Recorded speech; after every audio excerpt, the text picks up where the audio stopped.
World Heart Day special programme को sponsored by Morning Mantra रोज पियो मस्ट जियो. Hello and welcome to this special interview on the occasion of World Heart Day. World Heart Day is celebrated every year on the 29th of September to create awareness about cardiovascular diseases and to help prevent the deaths caused by it. Every year we have a theme for World Heart Day, and this year's theme is Use Heart for Every Heart. Beating cardiovascular disease is something that matters to every beating heart. Use heart means to think differently, to make the right decisions, to act with courage, to help others, and to engage with this important cause of preventing cardiovascular diseases. On this special occasion, I have a very special guest in the studio with me. It is Dr. Amar Prabhudesai.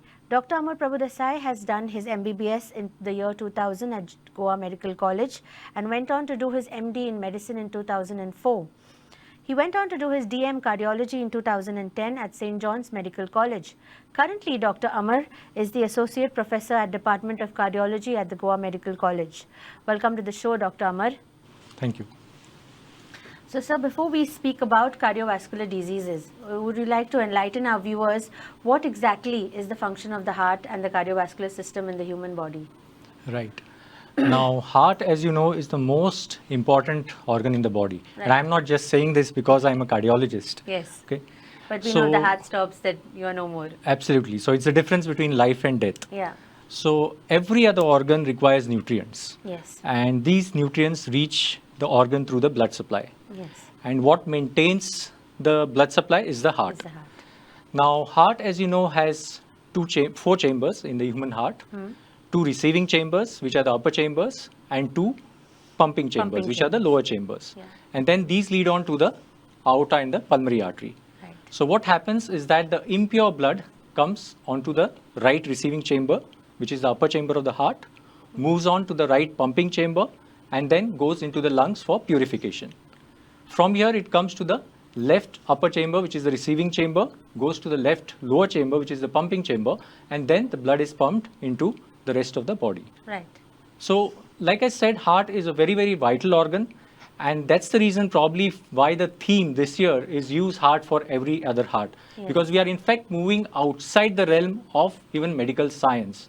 Right. And what this theme simply means is that use your heart to take care of humanity, to take care of yourself, and take care of everyone else in general.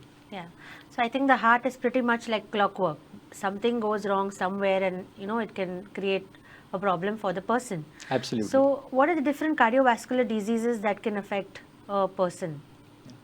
So broadly, if you see, cardiovascular diseases can be classified as congenital, that is something that has been there That from you are birth. born with. Correct. So there's nothing much that you can do about it right at birth. Right. And then you have the acquired diseases. Yeah. Okay. So congenital in common parlance is a hole in the heart for most people. But it is not so simple because, a hole in the heart is a very, very simple term. Simple term. But a congenital heart disease can be much more complex. There can be an underdevelopment of a particular part of the heart. There can be an overdevelopment of a particular part of the heart. There can be abnormal communications. And there can be various combinations of all these problems. Right. And on the other hand, you have the acquired heart diseases. Now, heart, like I told you, it pumps organs not just to the rest of the body, but it pumps blood also to itself. Right. So these blood vessels are called as coronaries. So problem with these blood vessels can lead on to heart attacks and what we call angina. Yeah. Then the heart has different layers. It has a muscular layer, it has a pericardium, it has an endocardium. So any of the heart diseases can afflict any of these layers of the heart. So there can be an infection, there can be inflammation, there can be tumors. Okay. Right. Then between the upper chambers and the lower chambers and to the great arteries, there are valves. Right. These valves can become tight when we call them stenotic, or they can become regurgitant. That Right. means they leak. Leak. Okay. And last but not the least, what can happen is just like the heart has a mechanical function, it also has an electrical system. Yes. So the electrical system first fires, followed by the mechanical system. Now, any derangements in this electrical system can also lead to problems in the heart. If the conduction system is blocked, then we have what we call as heart blocks. Whereas there can be short circuits too within the heart. And then you have what we call as tachycardias. And any of these problems can lead to either heart failure or, in the worst case scenario, a cardiac arrest. Right. So before we go to the greater aspect of cardiovascular disease, let's start with congenital diseases. What are the various symptoms of congenital disease and how early in life do they appear? So like I said, it's a wide spectrum of congenital heart diseases. Some of these will present just when the baby is born, Right. whereas some of them may not even present until the third, fourth, or even fifth decade. And some may live on with their entire life expectancy without any symptoms. Okay? Right. So the common thing that we say, that is a simple hole in the heart, may be totally asymptomatic at birth. Whereas in the worst form, when there are abnormal communications, when there is underdevelopment of a particular vessel of the body, it can lead to what we call as cyanotic congenital heart disease, in which case what we call as a blue baby syndrome. Right. So the baby will be born blue, baby will have breathlessness, baby will have inability to feed, baby will have inability to grow and gain weight, and all these are the common symptoms of congenital heart disease. Right. Doctor, what do you mean by heart blocks? Yeah. So like I said, the heart pumps blood not just to the different organs of the body, but also to itself, because the heart muscles itself has to receive some amount of nutrition. Right. The blood vessels which supply this are called as coronaries or the coronary arteries. Now normally these coronaries are very, very smooth vessels. The blood flows through them in a very laminar way, that means in a very smooth way. But whenever there are insults to these coronaries in the form of diabetes, hypertension, smoking, stress, what happens is that the inner layer of these arteries gets affected. Right. And then this is followed by cholesterol deposition, calcium deposition into the middle layers. And slowly the lumen diameter of these vessels becomes smaller and smaller. And this is what we call as atherosclerosis or coronary artery disease. Now in the worst form, when a person comes with a heart attack, this is a very, very acute condition. What happens is that these atherosclerotic plaques, as we call them, they will rupture due to some trigger. And then on top of that, this initiates a cascade of clotting or thrombosis. And that will cause an acute closure of the vessel leading to a heart attack. So in coronary artery disease, what is the prevalence in India and in Goa? So roughly, if you see, the prevalence in India through various studies has been about 10%. There is a slight difference in the rural and the urban prevalence, with a higher prevalence in the urban area, which should roughly translate to about 14 to 15%, whereas in the rural area, it's about 7%. In Goa, I would say we are no different. The problem with Asians, Indians, and Goans is that coronary artery disease, yes, so it afflicts us much, much earlier. And we see heart disease about a decade or two earlier than our Western counterparts. Right. Doctor, what are the causes of coronary artery disease and what are the risk factors to it? So coronary artery disease is not, unifactorial. You cannot pinpoint a cause. Yes. It is multifactorial. In fact, it's an interplay between nature and nurture. Okay. So nature is something that is God-given, Right. or what we look as non-modifiable risk factors. So this includes your age. As you age, you have a higher propensity to develop blocks. Your gender, the female gender is luckily kind of protected till they achieve menopause. And then your family history. So someone in your family has had a heart attack at a young age, then it becomes a risk factor. Someone who's developed a heart attack at, say, at the age of 80, it really does not affect you. Okay, but someone who's developed a heart attack at, say, 40, 45, then yes. Then the prevalence is high. Yes, then you are at an increased risk. Then you have what is called as nurture. That's how you treat yourself and your body. And these are the modifiable risk factors. So this includes your diabetes, your blood pressure, high cholesterol levels, especially bad cholesterol, then stress, a sedentary lifestyle, that means you're not doing any exercise, okay, and smoking. So these are the various risk factors. World Heart Day special program, co-sponsored by Morning Mantra, Rose PO, Must Geo. So doctor, what are the symptoms of coronary artery disease? I think in layman terms, always it is a heart attack. But are there any other symptoms besides angina and heart attack? True, very true. So coronary artery disease is actually a wide spectrum. At its mildest form, it is what we call as stable angina, chronic stable angina. Yes. And in the worst form, it is an acute heart attack. So what would happen in a chronic stable angina? A person would develop heart blocks that we talked about to the extent of about 50, 60, 70, 80%. Okay? So the heart is still able to pump blood at rest. Right. But when the patient exercises, the demand on the heart goes up. More. Yeah. And then the blood supply gets compromised. And the patient presents with chest pain, which is more of a heaviness, which is centrally on the chest, which can go to the jaws, can go to the back. Patient can have profuse sweating. But the minute the patient takes rest, he feels better. Goes off. So this is chronic stable angina. Then as the blocks worsen, they move on to 80, 90%. He moves on to the next spectrum, that is your unstable angina or non-ST elevation MI. When the patient's symptoms become more severe, they become more frequent, and they last longer. Plus, there are some changes in the electrocardiogram and the cardiac enzymes, that is the blood test. Okay. And in the worst form, you have what we call as acute heart attack. So here, fortunately or unfortunately, the patient has a sense of impending doom. I say fortunately because patient knows that there's something wrong with him and he has to take action. But most of the time they sort of neglect themselves. Absolutely. But when a heart attack hits you, except maybe in some diabetics who are relatively asymptomatic, it really hits you. And then you know that something is going wrong and you, it's really a sense of impending doom, you feel you may die. Okay. The unfortunate part is once the patient feels this, you know, his anxiety levels go up, which is not good for a heart attack patient. Yeah, it increases your stress levels. Absolutely. So an acute heart attack patient will be looking sick. He'll again be having a central chest pain, profuse sweating. He will be having a sensation of vomiting. And the worst case scenario, he may lose consciousness or become very breathless. Yeah. So doctor, now what are the treatment options in coronary artery disease? Yeah, so before we go on to the treatment, let us look at how to diagnose coronary artery disease. Absolutely. Okay, because that's extremely important. Yeah, and most of the time there's a diagnosis that is missed.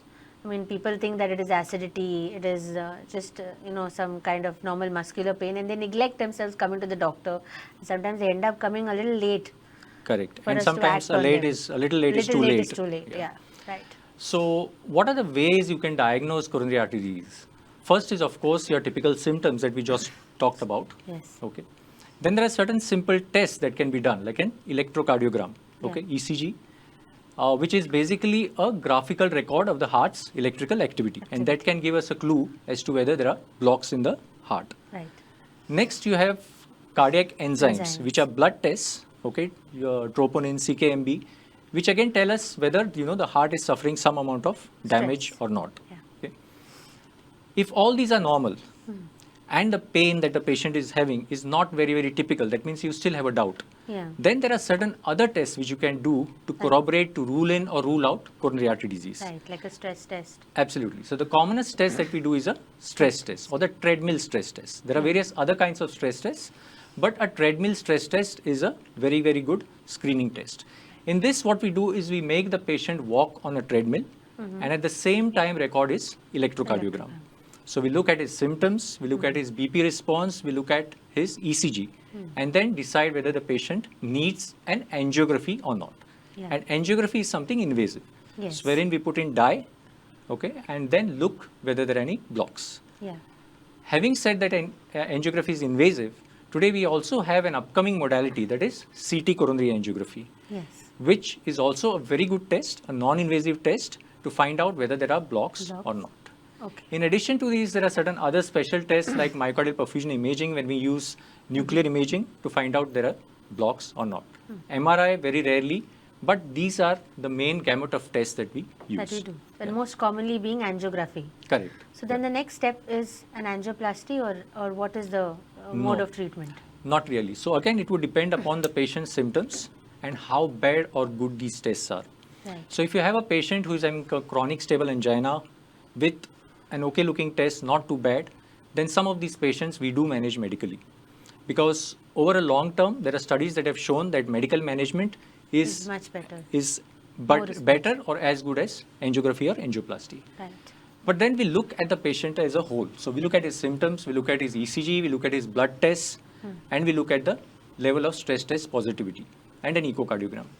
And if we feel that this patient falls into a moderate or a high risk, Right. Then we offer him interventional treatment, Okay. which is in the form of angioplasty. Angioplasty. Okay. For us to proceed with angioplasty, we need to see a block that is at least 70% or more in the angiogram. Right. The more critical the block, the more critical its location, the more urgently the patient needs Needs to angioplasty. angioplasty. And of course, at the extreme end, you have coronary artery bypass surgery, which is when we cannot do an angioplasty or if the patient cannot be managed medically, in which case he undergoes a open heart surgery. Right. But having said again all these, the most important cog in the wheel is medical management. Right. Okay. Even if a patient undergoes angiography or a bypass, angioplasty or a bypass, he still needs to continue medical management, wherein we give certain blood thinners, we give anti-cholesterol agents, and certain other drugs to try and reduce the load on the heart. On heart. So, doctor, in the treatment of coronary artery disease, what is the role of bypass surgery? So, And like when do you do it? Yeah. So, bypass surgery is almost never ever an emergency surgery. Okay. It's always an elective plan. Most of the times. So angioplasty, yes, we do emergency angioplasties when a patient comes with a heart attack, because in any patient coming to us with a heart attack, time is important. Time is critical. And There's the something called earlier, as the golden hour. absolutely, and time is muscle, we say. So the Right. earlier you do it, the more muscle you save. The Right. more muscle you save, the longer the patient lives. So angioplasties, yes, we do what we call as primary angioplasties, wherein patient comes with a heart block, we go in, put in stents, and open the artery. Right. But bypass, by and large, is an elective procedure. If we find blocks on the angiography which are not amenable to angioplasty, that means they are too long, they are too tight, they are completely blocked, they are lying at a bifurcation, that is a branching point, they are lying into the left main artery, what we say, Yes. then we incline towards bypass. Bypass. But angioplasty today has kind of progressed so far that even these patients, a large proportion of these patients, we are still able to offer them percutaneous intervention, that is angioplasty. Angioplasty. World Heart Day special program co-sponsored by Morning Mantra, Rose PO, Must Geo. So, doctor, what is the outcome post angioplasty and bypass surgery of a patient who is having coronary artery disease? So like I said, angioplasty has made tremendous progress. Angioplasty started with just a ballooning. It has progressed to what we call as bare metal stents and now to drug-eluting stents. And generation to generation, there have been advances such that the complications, the ease of doing has improved and the complications have reduced. When I say complications, the main complication that we are worried about is blockage, reblockage of these stents. Of the stent, yeah. So the acute blockages, the chronic blockages has come down tremendously to the tune that acute blockages in a stent occur only in about 0.5% of cases. Okay. Whereas over a period of time, say few months, years, the risk of a blockage in the stent is about 5 to 10%. Whereas it used to be to the tune of about 30-40% when we were doing the plain old balloon angioplasty. Right. So the advances are tremendous. So also with bypass surgery. Earlier, doing a bypass surgery was considered something, ominous or, very big event in Big someone's event, life. yes, yes. But today it's done so routinely. There are about, it's the recovery time also Time has is come also- down considerably. And patients go back to their life, go back to doing things also pretty Absolutely. fast. So you do a bypass surgery today, patient is off the tube. That means Yes. he's extubated by evening, Mobilized and next day is also, mobilized. mobilized. So it's become Right. as simple. I wouldn't say as simple, but it's become much more convenient for the patient. Right. So now, doctor, coming to the prevention part, how do you prevent coronary artery disease? So any disease, when you need to prevent, you need to nip it in the bud. Yeah. And when you say nip it in the bud, you need to treat the risk factors. So we've already talked about the risk factors. Now, like I said, there are certain things we cannot change. Yeah, like We you can't cannot- change your heredity. Correct. So you can't change your heredity, you can't change your age, you can't change what gender you're born into. Yes. But there are certain things that you can do to prevent the effect of these on your body. Right. So what are these things? First, you need to get all your risk factors in control. So if you're a diabetic, see that your diabetes is well controlled. Right. If you're a hypertensive, make sure your pressures are well controlled. When I say well controlled, yes, the goalposts keep shifting when you talk about control of blood pressure. But you maintain somewhere, the upper level somewhere between 120 to 130, lower levels between somewhere like 70 to 80, 85, and you're good. Okay. Similarly for sugars, you maintain fasting sugars of less than 100, postprandial, that is 2 hours post meal, of about 130, 140. And then there is an important test, that is glycated hemoglobin, which we Yes, look at, which HbA1c. gives an average, so that gives an average for the last 3 3 months, months. and which will not be acutely affected by your diet the previous day. Yes. So that should remain somewhere below 7. Okay. That is with respect to diabetes and blood pressure. Then coming to cholesterol, as you know, there is a good cholesterol and there is a bad cholesterol. Right. So our aim is to increase the level of good cholesterol, preferably above 40 to 50, and reduce the level of bad cholesterol, less than 100 and preferably less than 70. That is your LDL cholesterol. The good cholesterol is your HDL cholesterol. Next risk factor, I said, and it's a very, very strong risk factor, a very, very strong risk factor in the younger patients, and that is smoking.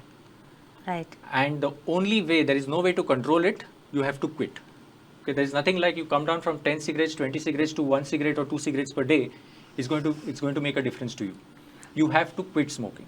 Okay, that's extremely important because There's no two things about it. And I want to stress on this because all the young MIs that we see, the young people coming to us with It's coronary very artery sad disease. to see somebody died at a young age. Absolutely. So smoking is a very, very strong risk factor in this group of patients. Right. Next, coming to another important and easily doable control of risk factor, that is your sedentary lifestyle. So every patient who comes to our OPD, whether he's a heart disease patient or not, we advise exercise, exercise, and exercise. These are the first 3 levels of prevention. Okay. So your exercise should be at least moderate level of exercise, which means you need to exercise at least, say, a brisk walk for at least half an hour every day and at least 5 days a week. You may not be able to do it every day, but at least 5 days a week. And any amount of exercise, even if you do it 2 or 3 days a week, is better than no exercise at all. Okay? Right. And any form of exercise is good. Any form of aerobic exercise especially. So whether it is swimming, cycling, jogging, whatever you enjoy. Yeah. So you can go ahead and exercise and So you stay could take within a your bath as a limits. hobby as well. Absolutely. Okay. So that is a very, very important intervention to prevent. Last but not the least is your diet, which is where I think most of us falter and slip. Right. Right. So diet is extremely important. You need to control your fast food fads, eat healthy, eat less of oily things, cut down on deep fried stuff. Shallow fry is fine. Eat lots of fruits, eat lots of vegetables. Another myth is, that nuts are not good for you. Yeah. But that's not so. You can have almost a handful of nuts every day, whether it is ground nuts, almonds, cashew nuts. Okay, these are good for you because they contain antioxidants. They can increase your levels of good cholesterol, may lower your bad cholesterol. Right. So nuts are very good. Plus, they are additional source of vitamins, minerals, and all that. So that's a myth that we need to clear. Nuts are good. Of course, anything in excess is bad. Is bad. That's where we need to put a control. Right. What about ghee and coconut oil? There are these recent studies that have changed the outlook on them. Yeah. So these things are a little bit of controversial. There's a lot of gray area. We really don't have an emphatic answer to that. But what again I would say is moderation is good. Is good. Excess is bad. Yes. So if you're used, your local cuisine, entails use of ghee, use of coconut oil, use it, but use it in moderation. Right. Okay, and try to rotate. So you can use, you can rotate into olive oil, groundnut oil, sunflower, safflower. Okay? Yes. You need not completely avoid coconut oil. Okay? Yeah. Again, there is some controversy with regards to, virgin oil, extra virgin oil, but Yes. whatever oil you use it in moderation. That is very important. Moderation is the key word. Right. And I think we'll stick to the old Goan adage of good shit kodi nuste. Then I think the diet will be good. I think people will be happier, stress levels will be lower, and Yes. coronary artery disease will go off. So, but doctor, I was wanting to ask, what is the role of alcohol intake in coronary artery disease? Is there any role about excess alcohol intake? Would you like to enlighten on that? So, alcohol intake again is a very interesting subject, and to be very frank, alcohol helps the heart, Okay. but again in moderation. So when we say moderation, what is moderation? It may be different for Yeah, different people. for different people. Yeah. Debatable. But scientifically speaking, a male person is allowed about a drink a day. I tell you what is the drink equivalent. Male maybe 1 or 2 drinks, and female maybe 1 drink. Okay, so 1 drink equivalent is about 1 to 1.5 ounce of the stronger spirits, Right. like your rum, whiskey. Okay, then it is about 1 ounce is again about 30 ml. It is about 4 ounce of the little lighter spirits, and about 12 ounce of your beer. Right. So this is what you are allowed. Having said that, again, I would not encourage, because alcohol has its own other side effects on the liver Right. and all Absolutely. other organs of the body. But if you do drink in moderation, it does have a good favorable effect on the heart. It increases your good cholesterol, reduces your bad cholesterol, helps in something what we call as vasodilation. Right. But again, the key is to control. Key is moderation. Absolutely. Right. So, doctor, as we come to an end of this interview, what would be your take-home message to all our viewers? So today being World Heart Day, I think my take-home message would be the theme, that is use heart for every other heart. And like I said, it's moved out of a scientific realm into a more philosophical role. Right. And what this theme simply means is that use your heart to help nature. Nature, as you know, air pollution is one of the, that's also an important cause for, increasing the prevalence of coronary artery disease. So Right. try to keep your nature clean. Reach out your heart to humanity. That is the impoverished, the people to whom health facilities are not easily reachable. Right. Try to make it available to them. And finally, use your heart for yourself. Yes. That is what we talked about. What is the nurture, how you need to nurture your heart, how you need to nurture your body. And that, I think, would be the message that I would like to give. Yes. Dr. Amar, thank you so much for sharing so many insights and views about the cardiovascular system and helping us improve our hearts. I hope all our viewers will take all your advice and keep their hearts healthy. Thank you so much for watching. Keep watching Prudent. World Heart Day special program co-sponsored by Morning Mantra, Rose PO, Must Geo.